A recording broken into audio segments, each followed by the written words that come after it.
गिबिसिनथाराव आङो आफा इसोरखौ हामबाय होदों आरो दिनै बे सनाथि जुबिलियाव नुजाफैनो हानाय जोंनि मिडिया पार्सनफोर आरो बिथांमोननि चेनेलनि गेजेरजों आङो साफ्रोमबो बर' बाप्टिस्ट चार्च एस'सिएशननि जानानै बयनिसिमबो बे नायगिरिफोरनिसिम गोसो गोरबोनि अननाय आरो गाहाम हामलायनायखौ आङो जासिग्रोबाय।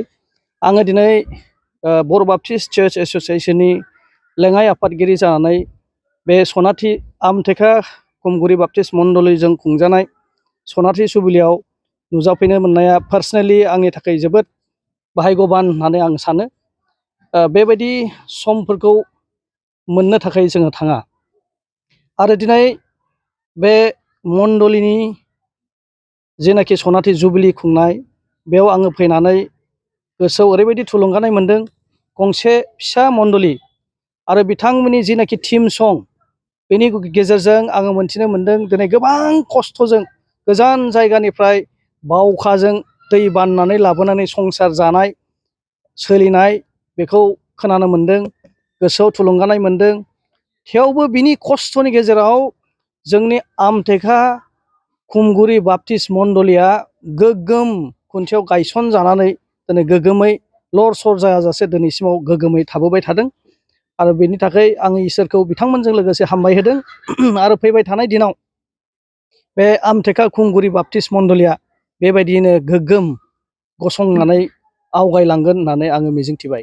गिबियावनो आमथेखा खुमगुरि बाप्टिस्ट मण्डलीनिफ्राय जानानै जिसु ख्रिस्ट'नि मुङै गोजोननाय बयनोबो जासिहरग्रोनाय जाबाय। मिजिंथिदों बयबो गाहामैनो दङ।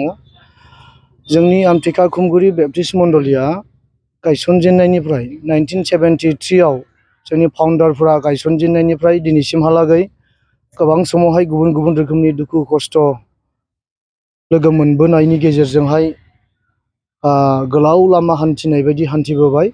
दा बे समफोरावहाय इसोरानो जोंजों लोगोसे दङखाय इसोरा जोंनि मण्डलीखौहाय जोथोन लानायजों अननायजों दिनैनि 50थि बोसोरनि जि सनाथि रंजामा गल्डेन जुबिलि सेलेब्रेसन बे समसिमहालागै मोजाङै दैदेनबोबाय। माब्लाबा समफोरावहाय गुबुन गुबुन रोखोमनि माखासे समस्याफोरजों मोगा मोगि जानांबोदोंमोनब्लाबो बै समफोरावहाय थानाय जानाय अबस्थाफोरा इसेबां मोजां नङामोनब्लाबो इसोरनि गेदेर बोरनि गेजेरजोंहाय इसोरनि गाहाम रैखाथिनि गेजेरजोंहाय दिनैसिम मोजाङै दैदेनबोबाय। सिगांनि अबस्थाखौ जेब्ला जोङो नायो दानि अबस्थाजों जेब्ला जोङो रुजुयो अब्ला बेयाव गोबां सोलायनाय फारागथिखौ जों मोननो हादों। बेनि गेजेरजोंनो इसोरादि जोंखौ अनो, जोंनि मण्डलीखौबो जोथोन लादों, बोर होनानै दैदेनबोदों, बियो रोखा नुजानायखौ जोङो मिथिदों, जोङो आन्दाज मोनदों।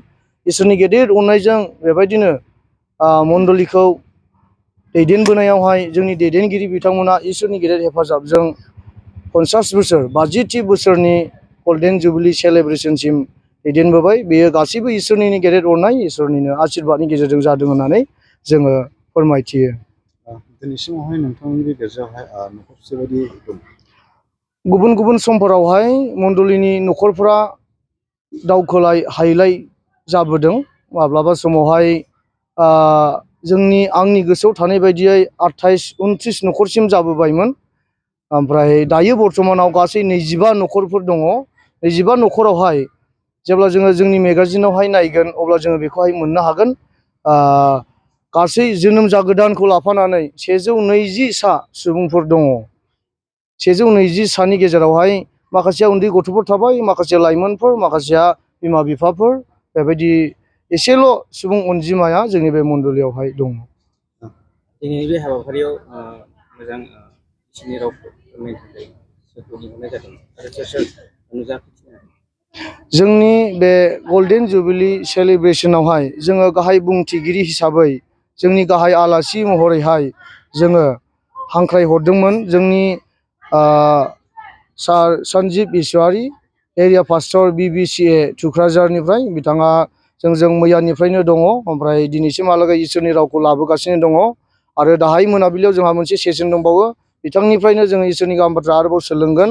बिथांजों लोगोसे दिनैनि बे सानजौफुनि गिर्जायावहाय जोंनि मिसननिनो जोंनि BBCAनि भाइस प्रेसिडेन्ट सारबो जोंजों लोगोसे बाहागो लाफैदों। बिथांनिफ्राय जोङो गुसुङै जोङो सर्ट ग्रिटिंस जोङो लादों आरो बिथांनि बे सर्ट ग्रिटिंसनि गेजेरजों गोबां थुलुंगानाय बाथ्राफोरखौ जों मोननो हादों आरो बेजों लोगोसे जोंनि मण्डलि आमथिखा खुमगुरि बेप्टिस्ट मण्डलिया स्पन्सर खालामनाय जोंनि सार इनस नार्जारि एरिया पास्टर BBCA थुक्राझार बिथाङाबो जोंजों लोगोसे दङ आरो एरियानि गोबां दैदेनगिरिफोर पेरेन्टसनि इयुथफोरनि महिलाफोरनि ओमफ्राय जोंनि मिसननि माखासे दैदेनगिरिफोर जेरै गस्पेल फेल'शिपनि बिथांमोना जोंजों जयैनो लोगोसेयैनो जोंनि बे गिर्जायाव बाहागो लानानै इसोरखौहाय बाख्नायदों आरो जोङो इसोरखौहाय हामबायहोदों।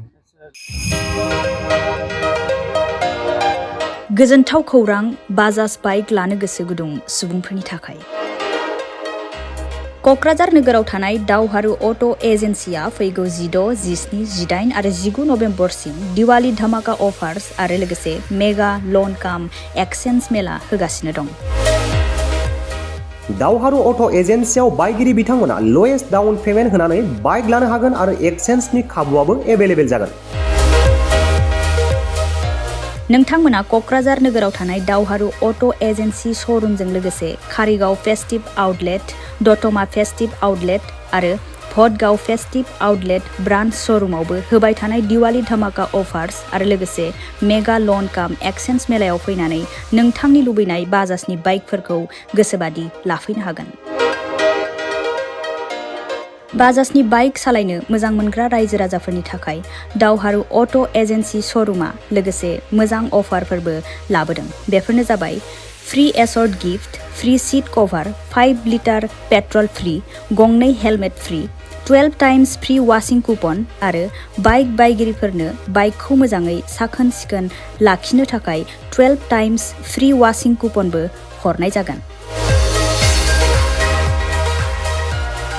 आबुङै मिथिना लाबावनो थाखाय 6000 399 187 88 220 18193 जानबुं नम्बराव खौरां लाहरनो हागोन।